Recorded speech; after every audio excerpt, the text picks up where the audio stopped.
This is for a rental car company I used to do business for few decades ago, and stopped doing business with them. When my prices went up, they didn't like my prices, and I told them I'm giving them no breaks no more, and so that was the end of that relationship. I'll never do business with rental car companies. But they're in desperation times, and this was one of the ones that went bankrupt. And I was told to come down here and do it, and of course they didn't like my price, but I'm here.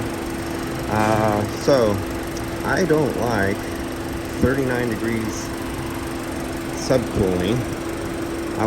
They said the sticker was thrown away on the old hood, and they gave me a mount that they said came off the sticker, but I don't believe them. This was actually at 50. Let me see if I can pull this off and put it over here. Oh, does this have an intercooler?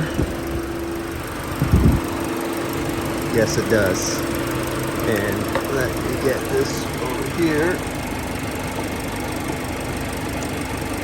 Now, I want to see what the superheat is.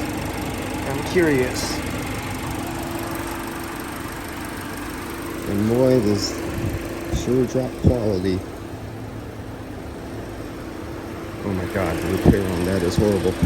The orange peel that's in there is not in the base, it's not in the clear, it's actually in the primer underneath the black. They tried to blend it over and they're going to try to polish it out on the top. Yeah, that's going to burn back after a while. That doesn't look good.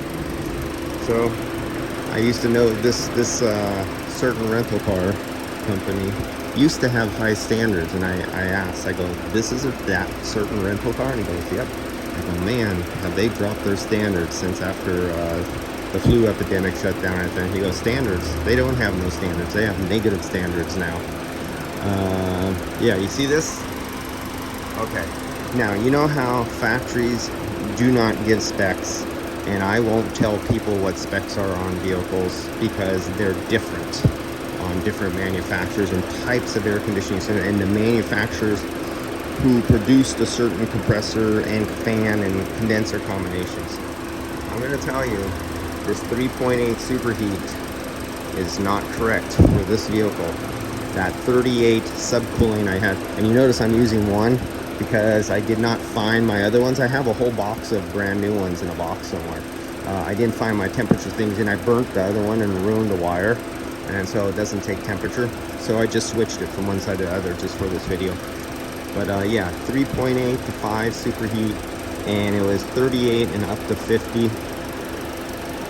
It's only 79 degrees, and the pressure here 150. I'm going to tell you, at 79 degrees, almost 80 degrees, that pressure for this particular year model vehicle, because I've literally done hundreds of them, is wrong.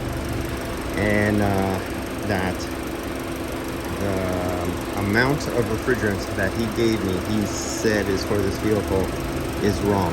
It's too much. And he goes, ship it. I don't care. I charge them more for refrigerant. Scam artist. I just don't like working with scam artists. Those kind of, something's wrong here. This condenser, I wish I could see the original condenser on here and compare it to this one, but something is definitely wrong. But it's cooling 39 degrees out the dash, no problem. Oh, actually you can see the suction line temperature there, right there. See where I have the sensor? Right out of the evaporator, right out of the expansion valve. 39 degrees, and it's coming 39 degrees out of the dash right now. So, as you can see, it's getting cold. It's a cold car.